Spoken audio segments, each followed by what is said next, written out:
Are you truly interested in management? Yes, very much, sir. These are the stories that make you want to get off the couch and accomplish something. Nice to meet you, Mr. President Roosevelt.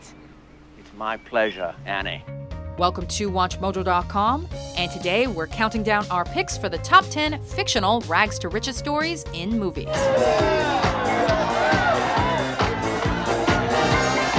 For this list, we're only looking at movies that are focused on the fictional characters who rose through their struggles and touched the stars. Any non-fiction characters or stories won't be found on this list, so maybe next time The Pursuit of Happiness. Wear a shirt today, being the last day and all. Well, thank you. Thank you. We appreciate that. But, wear one tomorrow, though, okay? Because tomorrow's going to be your first day. There may also be some spoilers ahead, as part of what makes a story great is its ending. So, spoiler alert. So what happened after he climbed up the tower and rescued her? She rescues him right back. Number 10, Annie. Claus we never see. Santa Claus, what's that? Who's he? No one cares for you, us each, when you're in an orphanage. Our list begins with an adorable little redhead named Annie.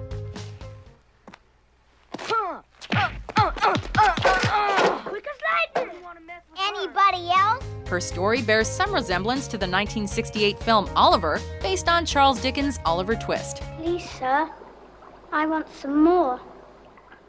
What? But Annie wins this one with her charm and can-do attitude. I'll be back.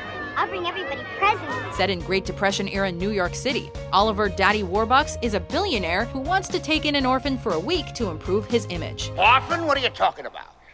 Well, they wanted to take photographs of you sharing your home, sir, with an orphan. Don't you remember, sir? It's only for a week. This doesn't look like a boy. Orphans are boys. Oh, you didn't say you wanted a boy, sir. You just said an orphan, so I got a girl. I want a boy. I've got an interesting smile, too, sir. Don't you think maybe you could learn to like me, too, sir? Once he meets Annie, however, his week-long plan turns into a full-on adoption. Together at last. Together forever. We're tying a knot. They never can sever. This is a classic story that will melt your heart no matter how many times you watch it, and will always remind you that the sun will come out tomorrow.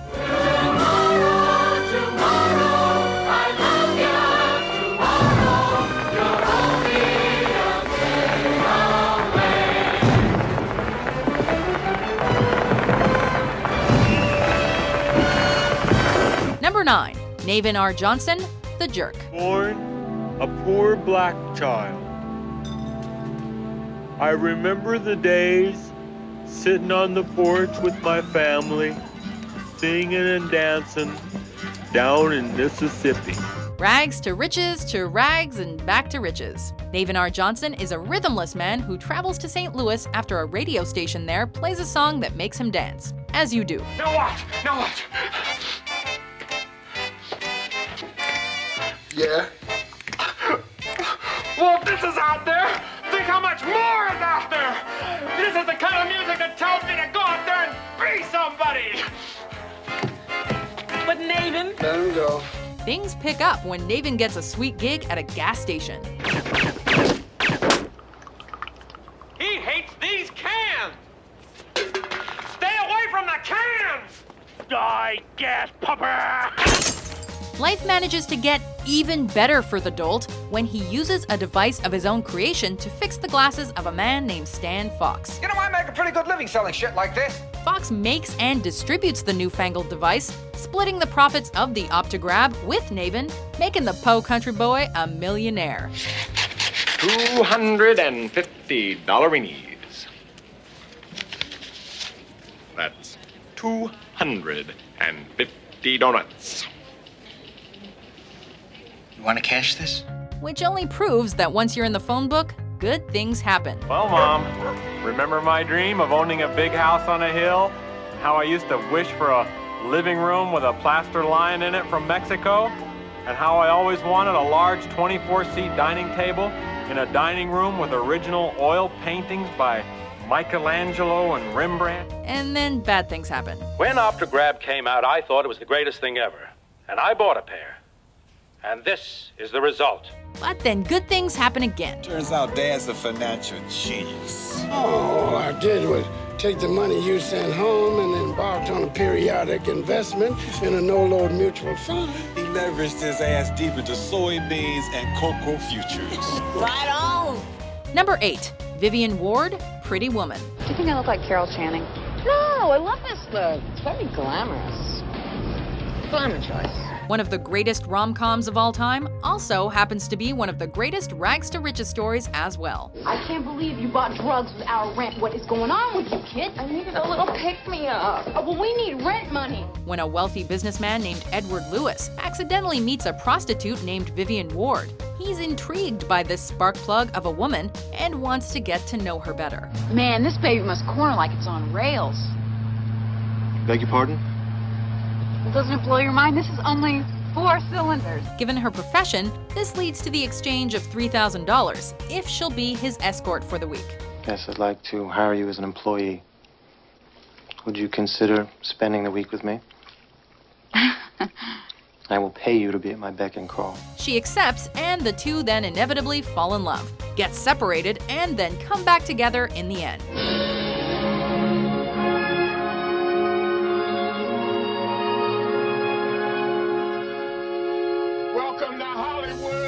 Usual romantic comedy tropes aside, this story is unforgettable. What do you want? What do you do? Everything. But I don't kiss on the mouth. Number 7, Charlie Bucket, Willy Wonka and the Chocolate Factory. I've got a golden chance to make my way, and with a golden ticket, it's a golden day. This next entry on our list definitely got the golden ticket. Pun intended. Hey, you've got it! You've got the last golden ticket! The kids found the last golden ticket! The same tale as told in the 2005 remake starring Johnny Depp features candy-rich oddball Willy Wonka announcing the opportunity of a lifetime and offering a select few children a tour of his chocolate factory. Don't lose your heads. Don't get overexcited. Dirt poor Charlie lucks out and scores the last ticket, and soon the tour begins. When the other children fail to pass through Wonka's unique screening process, Charlie is the last kid standing. Mr. Wonka, what's going to happen to the other kids? Augustus, Veruca. My dear boy, I promise you they'll be quite all right. When they leave here, they'll be completely restored to their normal, terrible old selves. Turns out that the tour was to choose the heir to the Wonka factory. Oompa Oompa Doopity score. Oompa Loompa Doopity Doo, I've got a perfect puzzle for you. Oompa Loompa Doopity Dee, if you are wise, you'll listen to me. Number 6, Forrest Gump, Forrest Gump. Are you stupid or something? I'm as stupid as stupid does. Stupid may be as stupid does, but it does all right. But I can run like the wind blows. Forrest might not be the brightest crayon in the drawer, the sharpest knife in the circus, and his elevator may not have a full deck, but he sure is fast and he sure does have a heart of gold. You want a chocolate? Growing up so poor and so slow that his mama got friendly with the principal just to get him into school. Forrest's life was tough, but it never got him down. Lieutenant Dan, ice cream. Then amazing things start to happen, and eventually he pursues shrimping with help from fellow Vietnam vet Lieutenant Dan, and becomes a millionaire. After that, shrimping was easy.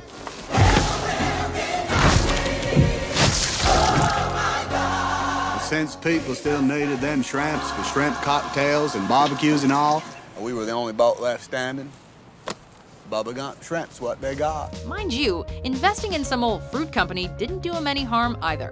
He got me invested in some kind of fruit company.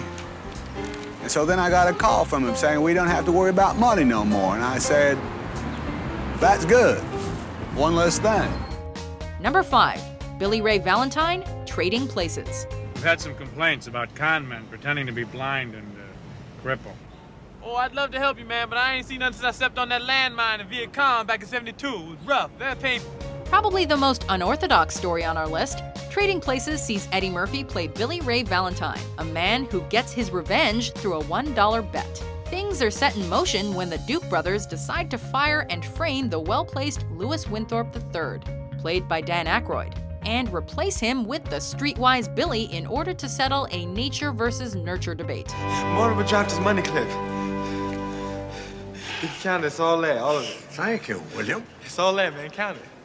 I'm sure it is, William. Thank you. And keep up the good work. Valentine's street smarts and quick thinking help him come out on top, proving that it doesn't matter where you're from. All that matters is your drive for success. Pork belly prices have been dropping all morning, which means everybody's sitting in their office and they're waiting for them to hit rock bottom so they can buy cheap and go long. So the people that own the pork belly contracts are going batshit because they're thinking, hey, we're losing all our damn money and Christmas is around the corner and I ain't gonna have no money to buy my son the G.I. Joe with the Kung Fu grip. Number 4, Jamal Malik, Slumdog Millionaire. An assistant phone basher. And what does an assistant phone basher do exactly? I get tea for people and Chaiwala. A chaiwala! In this success story, we meet Jamal Malik, a boy who was raised in the slums of India. Have you any idea how much this little virgin is worth? Man, Jewel. Please continue, Master Ji. Okay, sir. Get them out of here. No! He becomes more than your average slumdog after getting a shot at India's version of Who Wants to Be a Millionaire. I was right. The chaiwala has done it again. Every question he answers correctly builds nail-biting tension and is followed by a flashback of the moment in his life that provided him with the answer. The Taj Mahal was built by Emperor Khurram for his wife Mumtaz, who was the maximum beautiful woman in the world.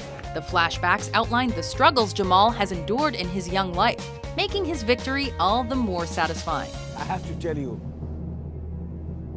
the right answer! Number 3, Rocky Balboa, Rocky. Why do you want to fight? Because I can't sing or dance. Hey, yo. Everyone's favorite boxer from Philly takes the bronze on our list. And you got heart like he did. I got heart, but I ain't got no locker, do I, Mick? Rocky Balboa is just another up-and-coming boxer who's working as the muscle for a local loan shark when champion Apollo Creed comes a-knockin'. He decides to give an unknown a shot at his heavyweight title in an exhibition. Without a ranked contender, what this fighter's gonna need is a novelty. This is the land of opportunity, right? So Apollo Creed on January 1st gives a local underdog fighter an opportunity. The Italian stallion is then chosen, and eventually, to prove he ain't no bum, Rocky accepts, training vigorously for the fight.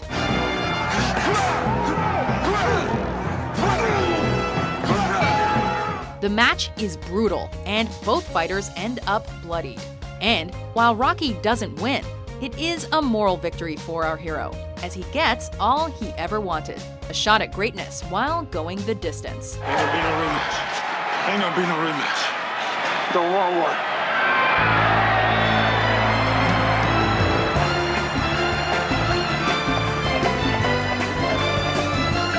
Number 2, Tony Montana, Scarface. Where'd you get the beauty scar, tough guy? Eating pussy?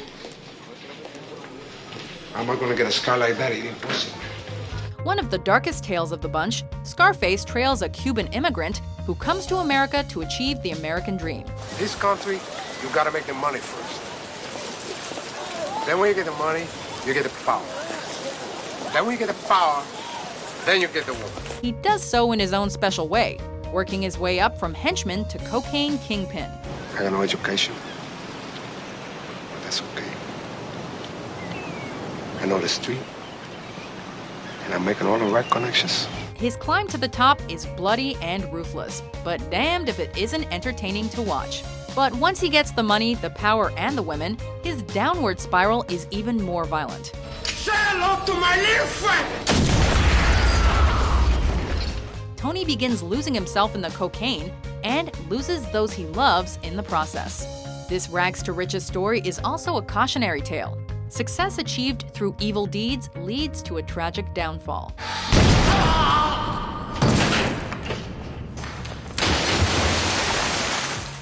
Before we applaud our number one pick, here are some honorable mentions. Eliza, you are to stay here for the next 6 months, learning how to speak beautifully, like a lady in a Forrest shop. On my way to the big city for a business trip.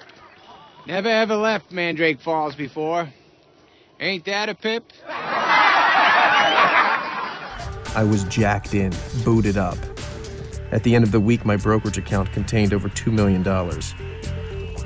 Word quickly got out. I'm not worthless, and I don't have fleas. I drink your milkshake. Number 1, Charles Foster Kane, Citizen Kane. When Charles Foster Kane dies, he utters a single word. Here in Xanadu last week, Xanadu's landlord was laid to rest. A potent figure of our century, America's Kubla Khan. A newsreel begins filling in his life story for the audience, but much of it is told through one reporter, who's tasked with finding out what that final word meant. Mr. Leland, what do you know about Rosebud? Rosebud?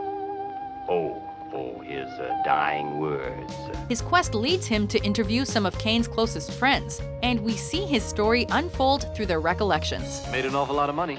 Well, it's no trick to make a lot of money. All you want is to make a lot of money.